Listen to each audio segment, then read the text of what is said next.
মুরলির তারিখ 10ই ডিসেম্বর 2024। মুরলির শিরোনাম, তোমাদের এই রেকর্ড হল সঞ্জীবনী বুটি, এটা বাজালেই তোমাদের মূর্ছিত ভাব কেটে যাবে। প্রশ্ন, স্থিতি বিগড়ে যাওয়ার কারণ কি? কোন যুক্তিতে অবস্থা খুব ভালো থাকতে পারে? উত্তর 1, জ্ঞানে ডান্স করে না, পরচিন্তন পরদর্শনে নিজের সময় নষ্ট করে, এই জন্য অবস্থা অর্থাৎ স্থিতি খারাপ হয়ে যায়।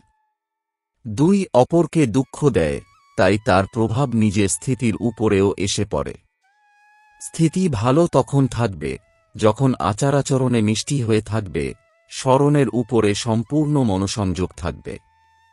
রাতে শোয়ার আগে কমপক্ষে আধ ঘণ্টা স্মরণের যাত্রায় বসতে হবে, আবার অমৃতবেলায় উঠে স্মরণ করলে নিজের স্থিতি খুব ভালো থাকবে। গীত, কে এসেছে আমার মনের দ্বারে? ওম শান্তি। এই গীতও বাবা তৈরি করিয়েছেন বাচ্চাদের জন্য। এর অর্থ বাচ্চারা ভিন্ন অন্য কেউ জানতে পারে না। বাবা অনেকবার বুঝিয়েছেন যে এই রকম ভালো ভালো রেকর্ড ঘরে রেখে দিতে হবে, যদি কখনো কোনো কারণে স্থিতি খারাপ হয়ে যায় তখন এইসব রেকর্ড বাজালে বুদ্ধিতে এর অর্থ স্মরণে এসে যাবে আর তখনই মূর্ছিত ভাব কেটে যাবে। এই রেকর্ডও হল সঞ্জীবনী বুটি। বাবা ডাইরেকশন তো সবাইকেই দেন, কিন্তু খুব কম সংখ্যকই তাকে কাজে লাগায়। এখন এই গীতটিতে কে বলছে যে আমাদের তোমাদের সকলের হৃদয়ে কে এসেছেন, যে এসে জ্ঞান ডান্স করে? তারা বলে যে গোপিকারা কৃষ্ণকে নৃত্য করাতেন, কিন্তু এটা তো হয় না। এখন বাবা বলছেন, হে শালগ্রাম বাচ্চারা, সবাইকে বলেন তাই না? স্কুল মানে স্কুল, যেখানে পড়াশোনা হয়, এটাও হলো স্কুল। তোমরা বাচ্চারা জেনে গেছে যে আমাদের হৃদয়ে কার স্মরণ আসে। অন্য কোনো মানুষদের বুদ্ধিতে এসব কথা আসে না। কেবলমাত্র এই সময়তেই তোমাদের বাচ্চাদের বুদ্ধিতে তাঁর স্মরণ থাকে আর অন্যরা কেউ তাকে স্মরণ করে না। বাবা বলেন যে তোমরা রোজ আমাকে স্মরণ করো, তাহলে ধারণা খুব ভালো হবে। যেরকম আমি ডাইরেকশন দিই সেইরকম ভাবে তোমরা আমাকে স্মরণ করো না। মায়া তোমাদেরকে স্মরণ করতে দেয় না। আমার শ্রীমতে তোমরা খুব কম সংখ্যকই চলো আর মায়ের কথাতে অনেকে চলে। বাবা অনেকবারই বলেছেন যে রাতে শোয়ার আগে আধ ঘণ্টা বাবার স্মরণে বসা উচিত। সে যদি স্ত্রী পুরুষ একসঙ্গে বসেই বা আলাদা বসো, বুদ্ধিতে এক বাবারই স্মরণ থাকবে, কিন্তু খুব খুব সংখ্যক স্মরণ করে। মায়া ভুলিয়ে দেয়।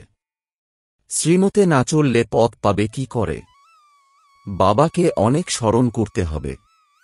শিব বাবা, তুমিই হলে আত্মাদের বাবা। সবাই তোমার থেকেই উত্তরাধিকার প্রাপ্ত করে। যে পুরুষার্থ করে না সেও উত্তরাধিকার প্রাপ্ত করবে। ব্রহ্মাণ্ডের মালিক তো সবাই হবে। সকল আত্মারা নির্বাণধামে আসবে ড্রামা অনুসারে, কিছু না করেও। আধাকল্প যদিও ভক্তি করে, কিন্তু ফিরে কেউই যেতে পারে না যতক্ষণ আমি পথ প্রদর্শক হয়ে না আসি। কেউ রাস্তা তো দেখেইনি, আর যদি দেখতে তাহলে তো তার পেছনে সবাই মশার ঝাঁকের মতো ছুটে যেত। মূলবতন কি এটাও কেউ জানে না। কেবলমাত্র তোমরাই জানো যে এটা হলো পূর্ব নির্মিত ড্রামা।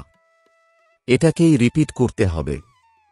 এখন দিনের বেলায় তো কর্মযোগী হয়ে জীবিকা নির্বাহ করতে হবে। রান্নাবান্না করা ইত্যাদি সবই হলো কর্ম করা। বাস্তবে কর্মসন্ন্যাস বলাও হলো রং। কর্ম ছাড়া তো কেউ থাকতে পারে না। কর্মসন্ন্যাসী মিথ্যা নাম রেখে দেয়। তাই দিনে যার যা জীবিকা তা করো, কিন্তু রাতে শোয়ার আগে এবং সকালে ঘুম থেকে উঠে বাবাকে ভালোভাবে স্মরণ করো। যাকে এখন আপন করেছ তাকে স্মরণ করলে তার সহায়তা অবশ্যই প্রাপ্ত করতে পারবে, আর না করলে পাবে না। ধনী ব্যক্তিদের তো বাবার বাচ্চা হতে হৃদয় বিদীর্ণ হয়ে যায়, তাই তাদের পদও প্রাপ্ত হয় না। এই স্মরণ করা তো খুবই সহজ। তিনি আমাদের বাবা, শিক্ষক এবং সদ্গুরু। আমাদেরকে সমগ্র বিশ্বের রহস্য বুঝিয়েছেন, এই ওয়ার্ল্ডের হিস্ট্রিজিওগ্রাফি কিভাবে রিপিট হয়ে থাকে। বাবাকে স্মরণ করতে হবে আর সদর্শন চক্র ঘোরাতে হবে। সবাইকে বাড়ি ফিরিয়ে নিয়ে যাওয়ার জন্য এক শিব বাবাই আছেন। এইরকম চিন্তনে থাকতে হবে। রাতে শোয়ার সময়ও এই জ্ঞান চিন্তন করতে হবে। সকালে ঘুম থেকে উঠেই যেন এই জ্ঞান স্মরণে আসে।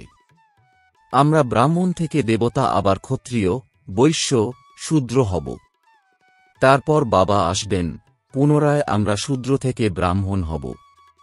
বাবা হলেন ত্রিমূর্তি, ত্রিকালদর্শী, ত্রিনেত্রীয়। আমাদের বুদ্ধির তালা খুলে দেন। জ্ঞানের তৃতীয় নেত্র প্রাপ্ত হয়। এইরকম বাবা তো আর অন্য কেউ হতে পারে না। বাবা রচনা রচেন, তাই তিনি মাও জগদম্বাকে নিমিত্ত বানিয়েছেন। বাবা এই শরীরে এসে ব্রহ্মা রূপের দ্বারা খেলাধুলাও করেন, ঘুরতেও যান। আমরা বাবাকে স্মরণ তো করি, তাই না? তোমরা এখন জেনে গেছ যে এনার রথে বাবা আসেন। তোমরা বলবে যে বাপদাদা আমাদের সাথে খেলা করেন। খেলার মধ্যেও বাবা স্মরণের পুরুষার্থ করেন। বাবা অর্থাৎ শিব বলেন, আমি এনার দ্বারা খেলা করি। চৈতন্য তো তাই না? তাই এই রকম চিন্তন করতে হবে। এই রকম বাবার উপরে সম্পূর্ণ বলি চড়তে হবে। ভক্তি মার্গেও তোমরা এই গীত গেয়ে এসেছ যে আমি তোমায় সমর্পিত হয়ে যাব। এখন বাবা বলছেন, এই এক জন্ম তোমরা আমাকে তোমাদের উত্তরাধিকারী বানাও, তাহলে আমি 21 জন্মের জন্য তোমাদের রাজ্যভাগ্য দেব। এখন এই ফরমান দিয়েছি, তাই এই ডাইরেকশনে তোমাদের চলতে হবে। তিনিও যেরকম দেখবেন সেই রকম ডাইরেকশন দেবেন। ডাইরেকশনে চললে মমত্ব কেটে যাবে, কিন্তু ভয় পায়। বাবা বলেন, তোমরা সমর্পিত হও না, তাহলে আমি তোমাদেরকে কিভাবে উত্তরাধিকার দেব? তোমাদের পয়সা কি কেউ নিয়ে চলে যাবে? বলবে, আচ্ছা তোমাদের পয়সা আছে, লিটারেচার বানাতে লাগিয়ে দাও। ট্রাস্টি তোমরা, তাই না? বাবা রায় দিতেই থাকবেন। বাবার সবকিছু হল বাচ্চাদের জন্য। বাচ্চাদের থেকে বাবা কিছুই নেন না। যুক্তি দিয়ে বুঝিয়ে দেন, তাতেই মমত্ব কেটে যায়। এই মোহ হল বড় করা। বাবা বলেন, তোমরা বাঁদরের মতো তাদের জন্য মায়া কেন রাখো? তাহলে ঘরে ঘরে মন্দির কিভাবে তৈরি হবে? আমি তোমাদেরকে এই বাঁদরপনা থেকে ছাড়িয়ে মন্দিরের মূর্তি তৈরি করছি। তোমরা এই আবর্জনায় কেন মমতা রেখেছ? বাবার শুধুই মত অর্থাৎ বুদ্ধি দেবেন, কিভাবে নিজেকে সামলাবে। তাও তোমাদের বুদ্ধিতে বসে না। এই সব কিছুই হল বুদ্ধির কাজ। বাবা রায় দেন অমৃতবেলায়ও কিভাবে বাবার সঙ্গে কথা বলবে। বাবা, তুমি অসীম জগতের বাবা, তুমি সেই সাথে টিচারও। তুমি আমাদের অসীম জগতের হিস্ট্রি জিওগ্রাফি বলতে পারো। লক্ষ্মীনারায়ণের 84 জন্মের কাহিনী এই দুনিয়াতে আর কেউ জানে না। জগদম্বাকে মাতা পিতাও বলা হয়। তিনি কে? সত্যযুগে তো হতে পারেন না। সেখানকার মহারানী মহারাজা তো হলেন লক্ষ্মীনারায়ণ। তাদের নিজের বাচ্চারাই সিংহাসনের অধিকারী হবে। আমরা কিভাবে তাদের বাচ্চা হতে পারব যে সিংহাসনে বসব? এখন আমরা জেনেছি যে এই জগদম্বা হলেন ব্রাহ্মণী আছেন, ব্রহ্মার কন্যা সরস্বতী। মানুষ এইসব রহস্য জানে নাকি? রাতে শোয়ার আগে বাবার স্মরণে বসার এই নিয়ম রাখো, তাহলে খুবই ভালো হবে। নিয়ম বানালে তোমাদের খুশির পারদ ঊর্ধ্বে থাকবে, তখন আর কোনো কষ্ট থাকবে না। তোমরা বলবে, এক যে আমরা হলাম এক বাবার সন্তান, আমরা হলাম ভাই বোন। এরপরও নোংরা দৃষ্টি রাখা ক্রিমিনাল অ্যাসল্ট অর্থাৎ অপরাধমূলক কর্ম হয়ে যাবে।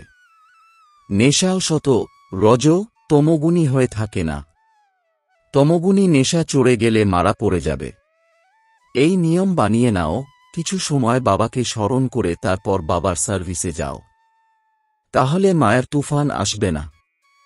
সেই নেশা দিনভর চলবে, আর স্থিতিও বড়ই রিফাইন হয়ে যাবে। যোগের ক্ষেত্রেও লাইন ক্লিয়ার হয়ে যাবে। খুব ভালো ভালো কিছু রেকর্ডও আছে, সেসব শুনতে থাকলে তো নাচতে শুরু করে দেবে, রিফ্রেশ হয়ে যাবে। 2, 4, 5টা এমন খুব সুন্দর সুন্দর রেকর্ডও রয়েছে। গরিবও যদি বাবার এই সার্ভিসে লেগে যায় তো তারও মহল প্রাপ্ত হয়ে যাবে। শিব বাবার ভাণ্ডার থেকে সবকিছুই প্রাপ্ত হয়। সার্ভিসেবলকে বাবা কেনই বা দেবেন না। শিব বাবার ভাণ্ডার সর্বদা ভরপুরই থাকে। এ হল জ্ঞান ডান্স। বাবা এসে জ্ঞান ডান্স করান গোপগোপীদেরকে। যেখানেই বসে থাকো না কেন বাবাকে স্মরণ করতে থাকো, তাহলে স্থিতি খুব ভালো হয়ে যাবে। যেরকম বাবা জ্ঞান আর যোগের নেশায় থাকেন, বাচ্চারা তোমাদেরকেও শেখান।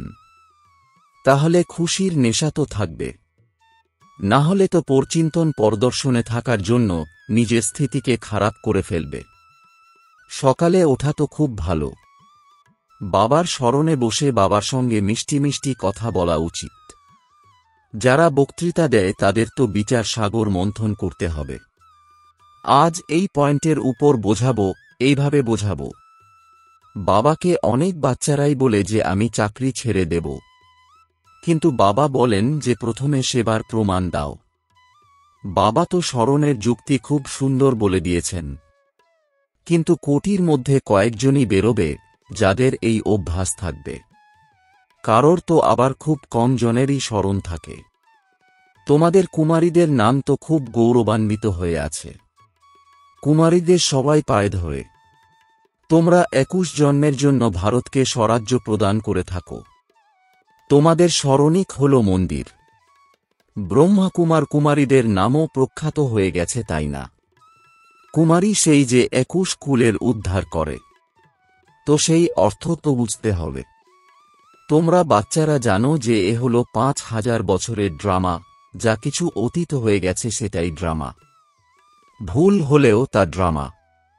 ভবিষ্যতের জন্য নিজের রেজিস্টারকে সর্বদা ঠিক রাখতে হবে।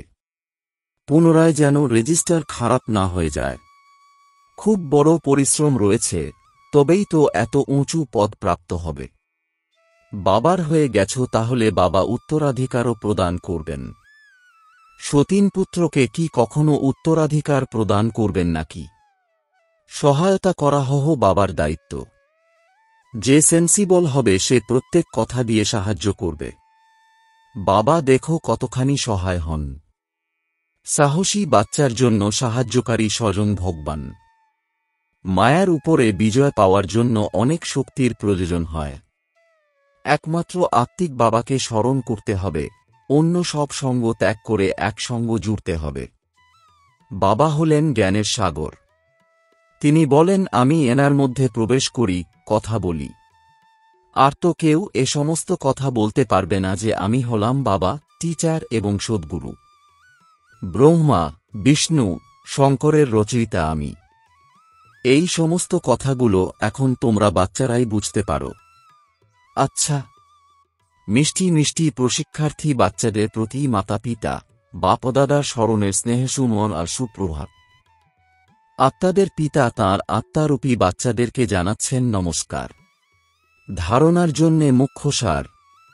এক, পুরানো নোংরা আবর্জনাতে মমতা রেখো না, বাবার ডাইরেকশনে চলে নিজের আসক্তিকে দূর করতে হবে। ট্রাস্টি হয়ে থাকতে হবে। 2, এই অন্তিম জন্মে ভগবানকে নিজের ওয়ারিশ অর্থাৎ উত্তরাধিকারী বানিয়ে তাঁর ওপর সমর্পিত হয়ে যেতে হবে, তবে 21 জন্মের রাজ্যভাগ্য প্রাপ্ত হবে। বাবাকে স্মরণ করে সার্ভিস করতে হবে। নেশায় থাকতে হবে। রেজিস্টার যাতে কখনো খারাপ না হয় সেই দিকে সতর্ক থাকতে হবে। বরদান, প্রত্যক্ষ ফল দ্বারা অতীন্দ্রিয় সুখের অনুভূতি করে থাকা নিঃস্বার্থ সেবাধারী ভব। এর বিস্তার, সত্যযুগে সঙ্গমের কর্মফল প্রাপ্ত হয়, কিন্তু এখানে বাবার বাচ্চা হওয়ার কারণে প্রত্যক্ষ ফল উত্তরাধিকারের রূপে প্রাপ্ত হয়। সেবা করলে আর সেবার সাথে সাথে খুশি প্রাপ্ত হল।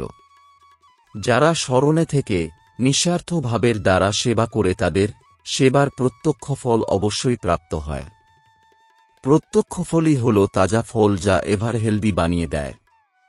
যোগযুক্ত যথার্থ সেবার ফল হল খুশি, অতীন্দ্রিয় সুখ আর ডবল লাইটের অনুভূতি।